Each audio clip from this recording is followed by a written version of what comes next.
Hey, it's JJ. I wanted to show you what I'm doing. I know it's dark already. It's wet. Floor mats. I got the suspension parts for this Jetta. This little white Jetta. I don't know if you can see the whole thing. This is the one I got in an accident with. So this is the chance I'll be recovering it. Because I really don't want to throw this away.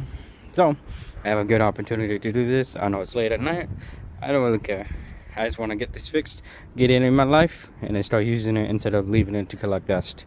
Especially I got some work to do on the engine, the suspension, the front radiator support, and the headlamp as well. As you can see, it's missing. But let's go ahead and get started. What I'm doing right now is taking the wheels off, get this up so I can get access to this. Other than that, this is what I'm going to be taught. So I'm going to show you step by step how everything looks like, especially how I take this wheel off. I'll show you what the suspension looks like up close so you get a brighter idea what I'm dealing with. So I already broke the lug nuts. These are pretty tough, so make sure you're using a proper breaker bar. I use a torque stick, I would say. I know it's not supposed to be used in a manner, but I just put it up in specs, so I put it on 200 foot-pounds and it still works. So what you're trying to do is prevent breaking that. So this is what I'm doing. Let's go ahead and get right into it. Alright. Crap. Alrighty, so I already got the wheel off. So this is the brake system with the struts. So don't mind the wires that I have down here. So this little rod in the middle, let me go ahead and put this in a better position. There we go. So this is a sway bar link that I'll be replacing. As you can see, it's a little bent from this way. So that'll be a good time to replace this one. I'm about to be replacing the lower control arm, including the little ball joint right down here. Let's see if I can get a better lighting. Right there, the one that's rusty. It's gonna be a fun challenge to get that off.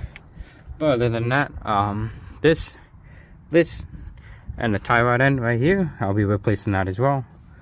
I can't tell if this is bent, but so yeah, doesn't look too bad. This is a brand new one. Thankfully this one doesn't need to be greased up since it's already been pre-greased beforehand. So this is a brand new tie rod end I'll be replacing, so it's pretty nifty. Comes included with the nut as well. And we're replacing the sway bar link, brand new as well, so pretty good. And dang. Okay, this is a low control arm we're replacing what this one is. So this one's on this side, as you can tell. The numbers goes on the bottom, so this one would be there, and then got a bolt on the side, probably 3 bolts on here onto the top, and then we got a couple of these and a nut to remove from this thing. As you can see from down here, get up right there. So that's will be 3 bolts. Shouldn't be too hard. Only thing I'm a little concerned is the rust onto the lower control arm. So hopefully everything goes as smoothly. It goes up, but other than that, let's get started. I'm gonna go ahead and do the lower control arm first. I would feel that would be more of a challenge, but I'll get that first. Well, the rest of them would be pretty quick. Alright, I'm back. This is JJ. I'll be showing you what I'm doing so far. Alright.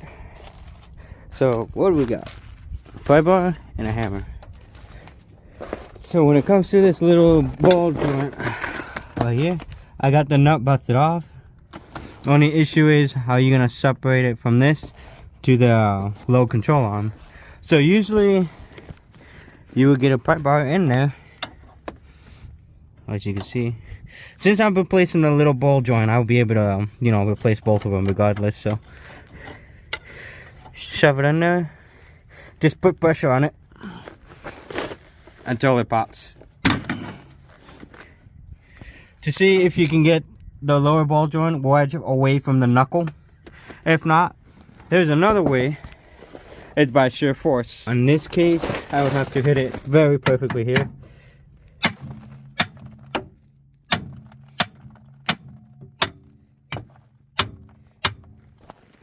So yeah, as you can see, sometimes another force, but this one is more of a leverage, then this one is brute. Sometimes if you can't do the leverage, you would have to convince it with a hammer. Just like how I did it, I got it actually a part of it. So now I can go ahead and take off the nut and then just move on forward I got most of these bolts off, so it should be easy installment and all that kind of stuff, so it'll be fun. Alrighty, I'm gonna get onto the ball joint in a second. I just want to show you what I got for the tie rod. So same thing on this one. You want to use leverage or brute force, but I'll show you a little trick what I do. I usually just tap it from this area. You don't hit this by itself or the tie rod end, because let's say if you want to still reuse it, I would not recommend hitting it from the bottom over here. I would recommend hitting it from here, the knuckle. So you just give it a few little taps. I already got it popped off, so it's not that easy for other people, but this is how easy, because I already got it all off. Then once it's done, you can boom. And before you start removing the tie rod end, since you're pushing this bad, I would highly recommend doing it this way. Let it drop for a second, because I can't use two hands at the moment. Use one. So one full rotation, you would have to keep counting. So 16, 17, 18, 19. So however much rotation you have from just pointing it down and then keep spinning it is how many times you have to put it on. So that way your alignment will be kind of similar, but as close as possible to straight. Or you might need a alignment soon anyways, but this is how you remove these and make sure you actually remember how many counts of spins you did, so that way once you put it back on, it'll be at least straight or closer to straight. Alrighty, got the tie rod end replaced. I already did 19 full rotations, so it should look like that. Hopefully it'll be straight before when I'm done with this. Next up, we got the sway bar link, bent as heck. So what we're gonna do, make sure you always use an impact, or otherwise you would have to use a wrench and another wrench just to fit over the hole, try to hold it in place. So since I got that fancy snap on, because otherwise you'll get in a situation where it's just spinning. So another case, when you clean this up a little bit, you'll be able to see a little hole in here that you can put a hex onto it and then be able to get that in there. But since I'm already in this position, and since I'm going to be replacing it, a vice grip with the impact would also help. So let's see, where's the other spot what I would do. Alright, let's see here, give me one sec. So just like that, it just holds it like that, and then I'll be able to, mission's complete. So that's why it's always easier using an impact, or at least some leverage, some convincing, because otherwise this thing would be a total pain trying to get that off. So let's go ahead and get to the bottom and then get this whole sway bar link removed and replaced. And then that's how you should do this in the trick. I do it in a shop that I used to work before, but this is how the easiest way I did it, and this is how I'm actually be more efficient when it comes to repairing cars like this. Alright, so I already got this now bent sway bar link. As you can see, I tried prying it out, but so this little nifty trick I did was put a pry bar in between the holes to try to hold the sway bar, because I already got the other one off and it got stuck on here, so I have to use brute force to remove it. So since this is sway bar length, this will like keep bouncing, and then it'll shock, prevent the shock from the hammer impact. So that's why I just put a pry bar to kind of hold it in place, so that way it doesn't move as much and it'll be able to take the shock from the hammer. So that's how I got this off. So hopefully I'll get the new part in eventually, once I get the lower control arm and a ball joint. It's a little pain, but I'll figure it out along the way. So yeah, as you can see, I already got the lower ball joint nut out.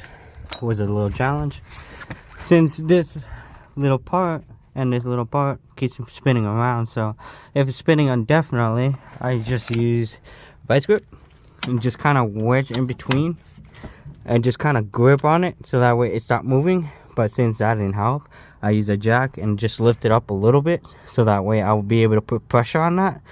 And I took the bolt out, no issues. So I already got all of it done. Let's go ahead and get this shit replaced, and we are good to go, because I got all the suspension part removed.